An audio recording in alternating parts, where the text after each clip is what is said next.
नमस्कार दोस्तों, बकवास फिजिक्स के YouTube चैनल पर मैं विमल नरेंद्र असाटी फिजिक्स वाला विमल आपका तहे दिल से स्वागत करता हूं। हम बात कर रहे हैं एसी सर्किट्स की, जो कि अब अंतिम पड़ाव पर है। पिछले लेक्चर में या पिछले लेक्चर तक हम लोग चैप्टर के अंदर बहुत सारे एसी सर्किट्स, चाहे प्योर इंडक्टिव हो, चाहे प्योर कैपेसिटिव हो, और सबसे ऊपर लेवल चाहे प्योर रेजिस्टिव हो, सभी का डिस्कशन हम कर चुके हैं। साथ में हम सीरीज एलसीआर सर्किट भी देख चुके हैं, जिसकी पॉसिबिलिटीज क्या क्या है ये बात हम लोग पिछले लेक्चर्स में पढ़ चुके हैं। आज का टारगेट सीरीज रेजोनेंट सर्किट है, मतलब सीरीज एलसीआर सर्किट में रेजोनेंस की कंडीशन कब आती है, किसे सीरीज रेजोनेंट सर्किट कहते हैं, किस प्रकार से रेजोनेंस की कंडीशन मिलती है, और उस रेजोनेंस की कंडीशन में रेजोनेटिंग फ्रीक्वेंसी क्या होती है। उस रेजोनेटिंग फ्रीक्वेंसी की कंडीशन जब मिल जाती है, फॉर्मूला मिल जाता है, so maximum current, minimum impedance की वैल्यू क्या होती है, उसके कैरेक्टरिस्टिक्स क्या होते हैं, वो हमें वन बाय वन डिस्कस करने हैं। तो आज का मेन टारगेट है सीरीज रेजोनेंट सर्किट, उसी को हम सीरीज रेजोनेंट एलसीआर सर्किट भी कहते हैं।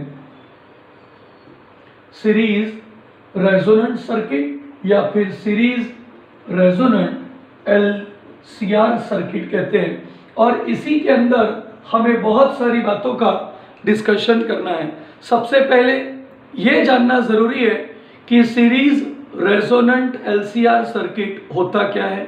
फिर हमें ये जानना है कि सीरीज रेजोनेंट एलसीआर कंडीशन बनती कब है। फिर हमें यह जानना है कि उस कंडीशन के अंदर में करंट क्या होता है, इंपीडेंस क्या होता है। इंपीडेंस इसलिए कहूंगा क्योंकि मामला पूरे सर्किट का है।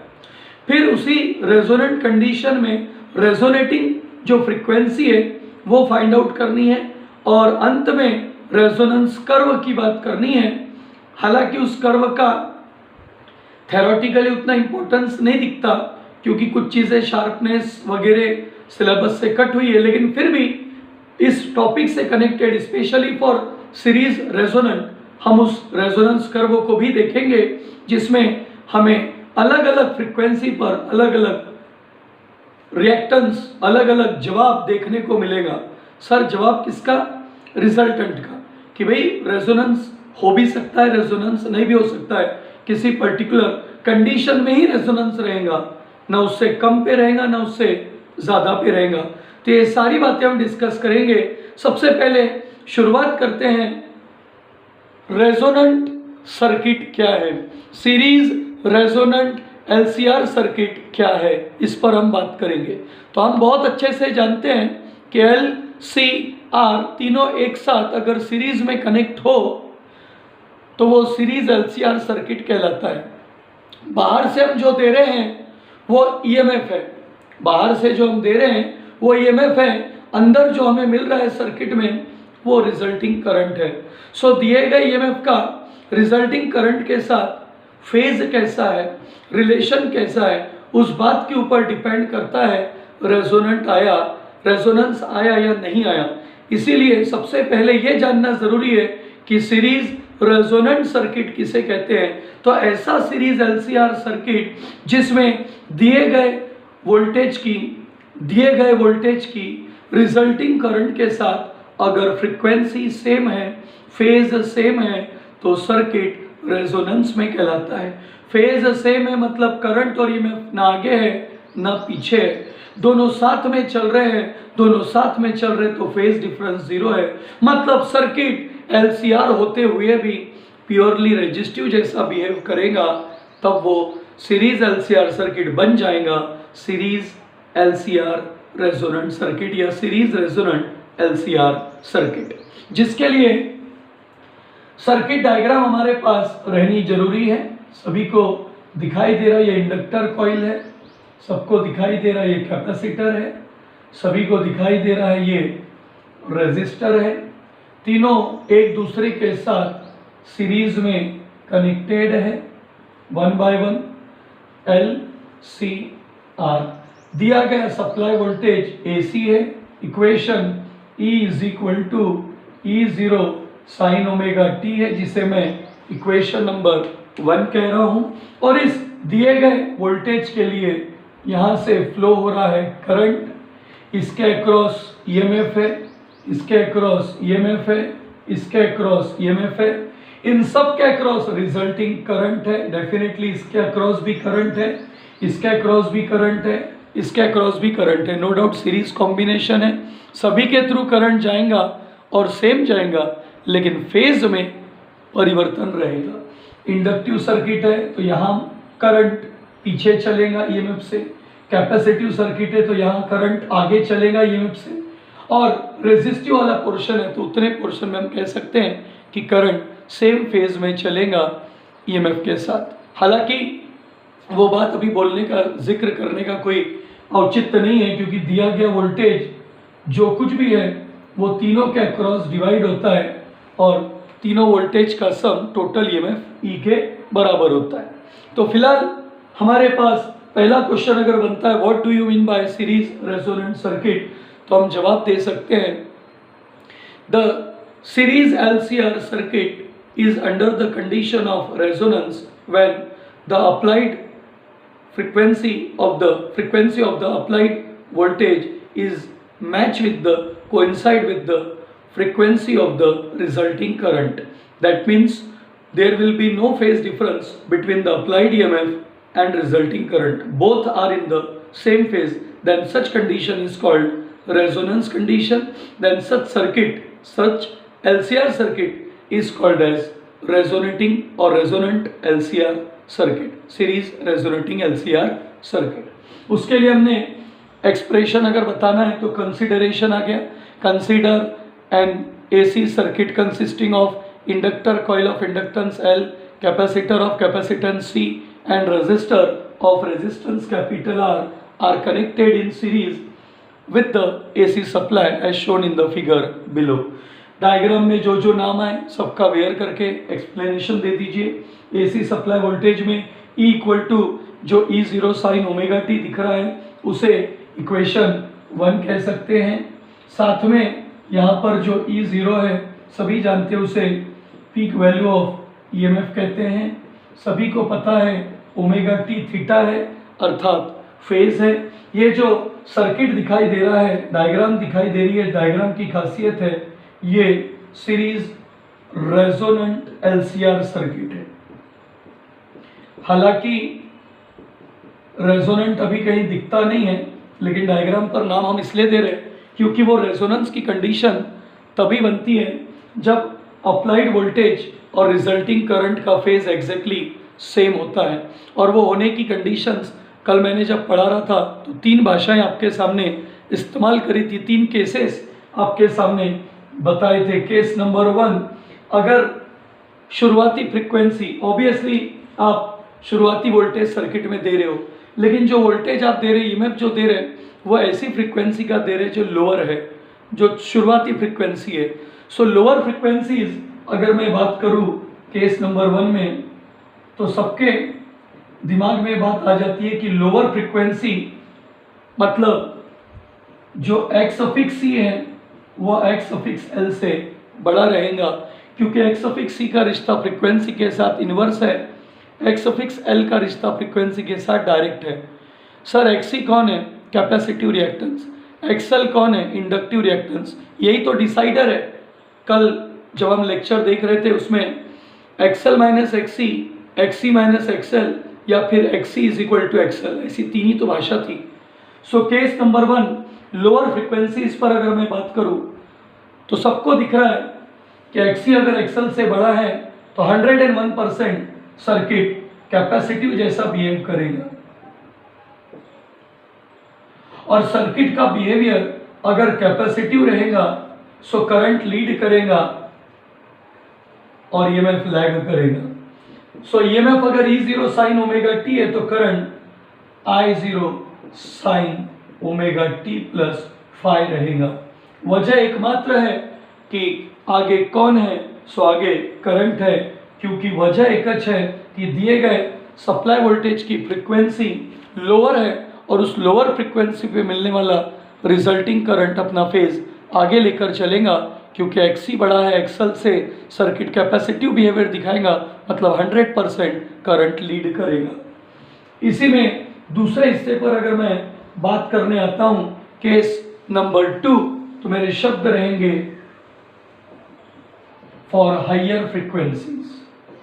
अगर पहले मैंने शब्द इस्तेमाल किया है लोअर फ्रीक्वेंसीज, और अब अगर मैं शब्द इस्तेमाल कर रहा हूं हायर फ्रीक्वेंसीज, तो हायर फ्रीक्वेंसी का मतलब है XL is greater than XC, क्योंकि XL का रिश्ता ओमेगा के साथ बोलो या फ्रीक्वेंसी के साथ बोलो डायरेक्टली प्रोपोर्शनल है। तो जितनी फ्रीक्वेंसी बड़ी रहेंगी XL बड़ा रहेगा, जितनी फ्रीक्वेंसी बड़ी रहेंगी XC छोटा रहेगा। और जब XL XC से बड़ा रहेगा तो जो मेरा सर्किट है वो सीरीज LCR सर्किट होने के बावजूद भी इंडक्टिव बिहेवियर दिखाएगा। और इंडक्टिव बिहेवियर का मतलब है कि दिए गए सप्लाई वोल्टेज के लिए जो हमने हायर फ्रीक्वेंसी इस्तेमाल करी, उसमें जो रिजल्टिंग करंट मिलेगा वो फेज में कुछ तो भी पीछे की तरफ रहेगा, क्योंकि सर्किट इंडक्टिव जैसा बिहेव कर रहा है। So result I equal to I0 sine omega t minus five मिलेगा। वो फाइव इंडिकेट कर रहा है फेज डिफरेंस, फाइव इंडिकेट कर रहा है phase difference between applied EMF and the resulting current. ये अप्लाइड EMF और रिजल्टिंग करंट के बीच का फेज है। ये +5 बता रहा है कि करंट लीड कर रहा है, ये -5 बता रहा है कि करंट EMF को लैग कर रहा है। ये कैपेसिटिव सर्किट जैसा बिहेव किया शुरुआती फ्रीक्वेंसी के लिए, लोअर फ्रीक्वेंसी के लिए, हायर फ्रीक्वेंसी के लिए ये इंडक्टिव जैसा बिहेव किया। अब केस नंबर 3 जिसमें लेस देन ग्रेटर देन वाली भाषा नहीं होती, सो 101% यहाँ पर कंडीशन बनती है XL is equal to XC in middle. Sir ये मिडल का मतलब क्या होता है? मिडल का मतलब ऐसी फ्रीक्वेंसी जिस पर न लोअर कहा जा सकता है, जिस पर न हायर कहा जा सकता है, ऐसी फ्रीक्वेंसी जहाँ पर XL एग्जैक्टली XC के बराबर है। और जब XL XC के बराबर रहेगा, देखो XC XL से बड़ा था तो करंट आगे था, EMF पीछे हो गया फाइव से। जब XL ग्रेटर देन XC है तो EMF पीछे रह गया, करंट EMF आगे निकल गया, करंट पीछे रह गया, क्योंकि सर्किट इंडक्टिव था। लेकिन जब XL XC के बराबर है, इसका मतलब है this is the condition under which the frequency of the applied under which the applied EMF is in the same phase with the resulting current. Under this condition XL is equal to XC, it means that under a particular frequency, sir क्यों particular frequency in the middle है, और ये ना lower है ना higher है, और सबको दिख रहा है XL में भी ओमेगा है, XL में भी फ्रीक्वेंसी है, XC में भी ओमेगा है, XC में भी फ्रीक्वेंसी है। मतलब ये ऐसी कोई फ्रीक्वेंसी की बात हो रही है जिस पर अप्लाइड EMF और रिजल्टिंग करंट दोनों का फेज एग्जैक्टली सेम है, ना कोई आगे है ना कोई पीछे है। सो उस सिचुएशन में सर्किट रेजिस्टिव बिहेवियर दिखाएगा, क्योंकि रेजिस्टिव बिहेवियर ही होता है जहां पर ना कोई आगे होता है ना पीछे होता है। तो मैंने आपसे जब शुरुआत में ही कहा कि LCR सर्किट होते हुए भी वो प्योर रेजिस्टिव जैसा बिहेव करेगा under the condition of resonance in the middle of the frequency bar XL is equal to XC. This resistive behavior offers for the series LCR circuit. So the resulting current is now I equal to I0 sin omega t. से equation number 2। Sir बाकी कोई equation number नहीं दी, जरूरत नहीं थी, क्योंकि इसी में कंपैरिजन वाली बात है, क्योंकि हमारा मेन टारगेट इंडक्टिव या कैपेसिटिव नहीं है, प्योरली रेजिस्टिव सर्किट है, क्योंकि हमें सीरीज रेजोनेंट पढ़ना है। और सीरीज रेजोनेंट सर्किट का मतलब है कि भाई जब XL XC के बराबर हो जाएगा, क्योंकि पिछले लेक्चर में मैंने 3 कंडीशन रखी थी। XL XC से बड़ा है, जिसका आंसर हमने कल देखा, तो EMF लीड कर रहा था 5 से, करंट पीछे था जैसा अभी दिख रहा है। और अगर XC XL से बड़ा होता तो मैंने कल कहा वो आंसर में माइनस आ जाएगा, सो करंट लीड करता, EMF पीछे होता। सो कल रात की इक्वेशन में E0 साइन ओमेगा t -5 आता। सर ये तो आप +5 दिख रहा है, भाई करंट की बात कर रहा हूँ ना मैं। EMF पीछे, करंट आगे, बताने के 2 तरीके हैं। जिसको पीछे बताना आप उसको माइनस में दिखा दो, जिसको आगे दिखाना आप उसको प्लस में दिखा दो। अगर मैं इसके साथ इसको आगे दिखा रहा हूँ तो मैंने प्लस में दिखाया। इसके साथ इसको मैं पीछे दिखा रहा हूं तो मैंने इसको माइनस में दिखाया। तो डिपेंड करता है कि आप क्या दिखाना चाहते हो। कोई ज़रूरी नहीं है कि अब ये करंट आगे है तो मैं ऐसे दिखा सकता हूँ। मैं चाहता तो I equal to I0 sine omega T बोलता और ये मेरी value E0 sine omega T -5 होती। अब अगर ये साइन ओमेगा टी है और ये -5 होता तो भैया ये ओमेगा टी है और ये 5 से पीछे है, तो बात भी सही है। तो भाई करंट आगे है, ये मैं पीछे, तो अभी भी करंट आगे मैं पीछे। सो भाषाएं बताने के तरीके अलग अलग हो सकते हैं, मीनिंग सबका फाइनल एक ही है। So this is the condition under which the resonance occurs. So a particular frequency, a certain frequency at which XL is equal to XC, at which the applied EMF and the resulting current are in the same phase, have the phase difference 0। मतलब यहाँ पर phase की value exactly 0 है। Sir यहाँ क्या हो सकता है, ये जहाँ जहाँ फेज आपको दिख रहा है ये फेज फाई की वैल्यू ग्रेटर देन 0 है और लेस देन 90 है। सर 0 नहीं हो सकता, पॉसिबल नहीं है। एग्जैक्ट 0 हो जाएगा तो रेजिस्टिव बन जाएगा, एग्जैक्ट 90 बन जाएगा तो कैपेसिटिव बन जाएगा, इसलिए 90 से कम और 0 से ज़्यादा। यहाँ पर भी फेज फाई क्या है, फेज फाई 0 डिग्री से बड़ा है और 90 डिग्री से छोटा है। अगर 0 डिग्री हो जाएगा तो रेजिस्टिव कहलाएगा, 90 हो जाएगा तो इंडक्टिव प्योर बन जाएगा, लेकिन वो भी इंडक्टिव जैसा है, प्योर इंडक्टिव नहीं है, इसलिए लेस देन 90 ग्रेटर देन 0। लेकिन यहाँ एक्सल एक्सी के बराबर है, इन द मिडल है 100%। ये रेजिस्टिव बिहेवियर बोलने के बजाय मैं और क्लियर कर दे रहा हूं कि ये प्योर रेजिस्टिव ही बन जाएगा, प्योर रेजिस्टिव ही बन जाएगा। तो उस कंडीशन में जो हमारा फेज डिफरेंस रहेगा वो एग्जैक्टली 0 रहेगा। सो आप इक्वेशन 1 को 2 के साथ अगर कंपेयर करते हो दोस्तों तो आपको दिखाई देगा कि ईएमएफ और करंट दोनों फेज सेम फेज में चल रहे हैं, ना कोई आगे है ना कोई पीछे है। तो इस परिस्थिति में जो भी रिजल्टेंट मिलेगा करंट का वो सबसे ज़्यादा होगा, क्योंकि सर्किट प्योरली रेजिस्टिव है। जो भी ऑपोजिशन है इंडक्टेंस और कैपेसिटेंस का खत्म हो गया, क्योंकि सर्किट में प्योर नेचर किसका आ गया, रेजिस्टिव का, बशर्ते एक्सल एक्सी के बराबर उस कंडीशन में। तो उस कंडीशन में सर्किट प्योर रेजिस्टिव बन गया, ना इंडक्टिव बिहेवियर बचा ना कैपेसिटिव बिहेवियर बचा। तो जो भी अपोजिशन है वो नॉन ओमिक अपोजिशन पूरे खत्म हो गए, सिर्फ ओमिक अपोजिशन बचेगा।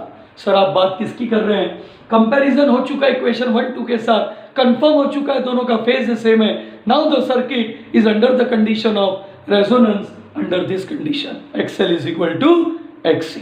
इस कंडीशन के अंदर में जब XL XC के बराबर है तो हम बड़े प्यार से आगे की बात कर सकते हैं कि इम्पीडेंस क्या होगा, क्योंकि हमारा जो क्वेश्चन बना है उसमें अगर हम बात करते हैं कि रेजोनेंट सर्किट क्या है, under what condition resonance occurs, तो उसके बाद बात करते हैं कि रेजोनेंट कंडीशन के अंदर में इम्पीडेंस क्या होगा, करंट क्या होगा।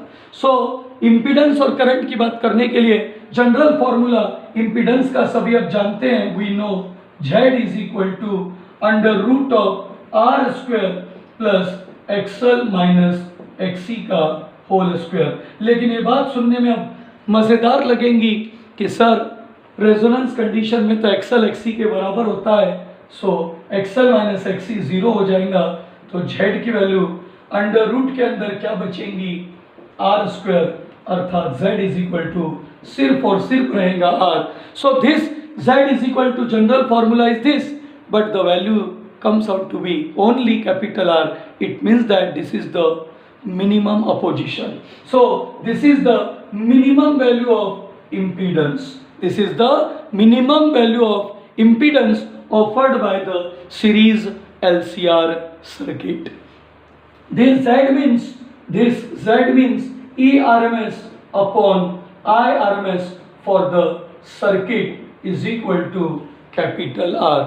The ratio of RMS value of EMF with respect to the RMS value of current in the circuit, but this circuit is now only pure resistive circuit, pure resistive circuit। तो जो भी impedance है वो सिर्फ और सिर्फ resistance के बराबर है, यहाँ कोई और दूसरा अपोजिशन नहीं है। तो ये जो कुछ भी सर्किट का अपोजिशन है इस कंडीशन में आने वाला ये सबसे कम वाला अपोजिशन है, और जब सबसे कम वाला अपोजिशन है तो करंट सबसे ज़्यादा होता है। सर करंट की वैल्यू यहाँ क्या मिल सकती है? अगर आप अच्छे से देखें तो आपको चीज़ दिखाई दे रही है कुछ खास, ERMS by Z। सर ये कौन है? IRMS is equal to ERMS by Z, और Z की वैल्यू कौन है? सो Z की वैल्यू R के बराबर है। सर ये क्या है? This is the maximum value of current. This is the maximum value of current under the condition of resonance when impedance is minimum, when impedance is minimum. क्योंकि generally IRMS ERMS by Z होता है। Z का मतलब अभी R है क्योंकि circuit purely resistive बन चुका है। LCR होते हुए भी रेजिस्टिव बन चुका है। उसके पीछे का एक मात्र कारण है कि यहाँ पर सिर्फ और सिर्फ रेजोनेंस की कंडीशन का डिस्कशन करना है। हमारा ये नेचर नहीं है, हमारा ये नेचर नहीं है, हमारा नेचर सिर्फ ये है। उम्मीद है इतनी बात सभी के ध्यान में आई होंगी। स्क्रीनशॉट अच्छे से लीजिए, अच्छे से नोट कीजिए। चाहो तो इक्वेशन नंबर देना चाहे तो हम दे सकते हैं। General formula for the impedance Z is equal to, ये जो मिला उसे आप इक्वेशन नंबर 3 बोल सकते हो। रेजोनेंस कंडीशन में जो Z की वैल्यू कैपिटल R के बराबर है आप उसे इक्वेशन नंबर 4 बोल सकते हो। उसके बाद IRMS equal to ERMS by R, pure resistive circuit में जो इक्वेशन मिली चाहो तो उसे इक्वेशन नंबर 5 बोल सकते हो under the condition of resonance. इसके बाद हम रेजोनेंस कंडीशन के अंदर में बात करेंगे कि XC अगर XL के बराबर है सो रेजोनेटिंग फ्रीक्वेंसी का डेरिवेशन क्या होता है। चलिए अपनी बात को आगे बढ़ा रहा हूँ रेजोनेटिंग फ्रीक्वेंसी के लिए, जिसमें हमें दिख रहा है कि XL XC के बराबर है। केस 3 हम जानते हैं रेजोनेटिंग कंडीशन है। अगर XL XC के बराबर है तो मैंने पहले ही कहा कि XL का फॉर्मूला ओमेगा L है, उसके अंदर कहीं ना कहीं फ्रीक्वेंसी छुपी है। XC का फॉर्मूला 1/ωc है, उसके अंदर कहीं ना कहीं फ्रीक्वेंसी छुपी है। ओमेगा का मतलब 2πf(r) इंटू L में कन्वर्ट हो गया। ओमेगा दूसरे का मतलब भी 2πf(r) इंटू C में कन्वर्ट हो गया। सर f(r) कौन है? यह f(r) ही तो वो है जिसका नाम है रेजोनेटिंग फ्रीक्वेंसी या रेजोनेंट फ्रीक्वेंसी, क्योंकि ये वही फ्रीक्वेंसी है दिए गए EMF की जिस पर करंट की भी फ्रीक्वेंसी वही होती है। दिए गए EMF की फ्रीक्वेंसी जिस पर रिजल्टिंग करंट की भी फ्रीक्वेंसी वही होती है, इसलिए दोनों का फेज एग्जैक्टली सेम होता है और वो इसी कंडीशन में मिलता है। सो जब भी XL is equal to XC है, omega L equal to 1/ωc है, 2πf(r) into L 1/2πf(r) into C है। अगर आप देखोगे तो टर्म आपको दिखेंगे f(r) का स्क्वायर। f(r) का square is equal to 1/4π² L into C। Taking square root on both side, f(r) is equal to 1 का 1 रहेगा, 1 का 1 रहेगा, 4π² का 2π होगा और अंडर रूट के अंदर टर्म फंसेंगी LC। अंडर रूट के अंदर टर्म फंसेंगी LC, कह सकते हैं उसे इक्वेशन नंबर 5। सर ये इक्वेशन नंबर 5 जो हम ले रहे हैं ये कौन है? तो ये रेजोनेटिंग फ्रीक्वेंसी का डेरिवेशन है। Under the condition of resonance XL definitely equal to XC, और जब XL XC के बराबर है सो रेजोनेटिंग फ्रीक्वेंसी का फॉर्मूला ये हमें मिलता है। L इंडक्टर कॉइल का इंडक्टेंस है और C कैपेसिटर का कैपेसिटेंस है। This is the resonating frequency formula, very important formula for the numerical point of view. अच्छे से नोट कर लीजिए इसे। चलिए तो आपके पास रेजोनेटिंग फ्रीक्वेंसी का फॉर्मूला तैयार हो चुका है। उसके बाद हमें यहाँ पर रेजोनेटिंग कर्व देखना है। कर्व पर हमें बहुत गर्व है क्योंकि उसमें बहुत सारे कोई कॉम्प्लिकेशंस नहीं है, बड़ा सिंपल सा कर्व है, लोअर फ्रीक्वेंसी, हायर फ्रीक्वेंसी और मिडल फ्रीक्वेंसी। जो ग्राफ हम प्लॉट कर रहे हैं वो करंट वर्सेस फ्रीक्वेंसी का प्लॉट कर रहे हैं। सभी को बहुत अच्छे से पता है कि शुरुआती फ्रीक्वेंसी, मिडल फ्रीक्वेंसी और हायर फ्रीक्वेंसी में क्या होता है। ये जो पोर्शन है शुरुआती फ्रीक्वेंसी का है, ये जो पोर्शन है ये मिडल फ्रीक्वेंसी का है और ये जो पोर्शन है हायर फ्रीक्वेंसी का है। शुरुआती फ्रीक्वेंसी में एक्सी एक्सएल से बड़ा था तो ये सर्किट शुरुआती स्टेज कैपेसिटिव बिहेवियर दिखाता है। इन द मिडल ये प्योरली रेजिस्टिव बन जाता है। सर क्यों रेजिस्टिव बन जाता है? क्योंकि एक्सएल एक्सी के बराबर होता है। लेकिन हायर फ्रीक्वेंसी जब आती है तो एक्सएल एक्सी से बड़ा हो जाता है, सर्किट इंडक्टिव जैसा बिहेवियर करने लगता है। सो इंडक्टिव बिहेवियर भी आपके सामने है, कैपेसिटिव बिहेवियर भी आपके सामने है और रेजिस्टिव बिहेवियर भी आपके सामने है। शुरुआती फ्रीक्वेंसी जब कम होती है तो एक्सी बड़ा होता है, एक्सएल छोटा होता है, तो सर्किट कैपेसिटिव बिहेव करता है, जैसा कि हमने केस नंबर 1 में देखा कि करंट लीड कर रहा है, ये मैं पीछे है। अगर हायर फ्रीक्वेंसी है, ये लोअर था, दिख भी रहा है शुरुआती फ्रीक्वेंसी।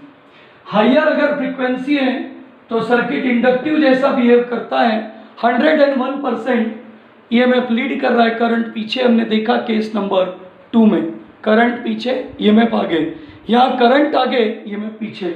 लेकिन जब एक्सी एक्सएल के बराबर था दोस्तों, तो उस कंडीशन में सर्किट प्योरली रेजिस्टिव जैसा बिहेवियर किया और उस रेजिस्टिव कंडीशन में एक्सएल जब एक्सी के बराबर था तो जेड की वैल्यू, इंपीडेंस की वैल्यू सबसे कम थी, रेजिस्टेंस के बराबर थी और उस सिचुएशन में मिलने वाला करंट जो कुछ भी था वो मैक्सिमम था। और उस मैक्सिमम करंट की वैल्यू को ही मैंने थोड़ी देर पहले इक्वेशन नंबर 5 में आई आरएमएस नाम दिया था कि आई आरएमएस की वैल्यू ई आरएमएस बाय जेड अर्थात ई आरएमएस बाय कैपिटल आर के बराबर है। जो भी मैक्सिमम वैल्यू ऑफ करंट है वो रेजोनेटिंग कंडीशन में हमको मिल रही है इन द मिडल, ना लेफ्ट में ना राइट में। लेफ्ट है तो लोअर फ्रीक्वेंसी को रिप्रेजेंट कर रहा है, राइट है तो higher frequency. What is this? This is called the resonance curve. और ये रेजोनेंस कर्व क्या है? So the graph is plotted between the current along y axis versus the frequency along x axis, and we observe the possibilities for the resulting current during the application of EMF. So under the condition of resonance, when XL is equal to XC, circuit behaves like resistive circuit, impedance will be minimum and the current will be maximum. This circuit is called as acceptor circuit. This series resonant circuit is called as acceptor circuit because under the condition of resonance, when the impedance is minimum, this is the characteristic, impedance is minimum under the condition of resonance, current is maximum under the condition of resonance, XL is equal to XC under the condition of resonance, F suffix R equal to 1 upon 2 pi under root LC under the condition of resonance. All these are the characteristics of series resonating LCR circuit. This series resonating LCR circuit is also called as acceptor circuit, tuner circuit, because under the condition of resonance it accepts the frequency only with maximum current. Otherwise it will reject all the frequencies either lower or higher. तो ये जानकारी मैंने पूरी आपको series resonant circuit की detail में दी। अच्छे से नोट कीजिए, समझिए, वीडियो को लाइक कीजिए, शेयर कीजिए, चैनल को सब्सक्राइब कीजिए और ढेर सारी पढ़ाई कीजिए। अगले लेक्चर में हम पैरेलल रेजोनेंस पे भी बात करेंगे।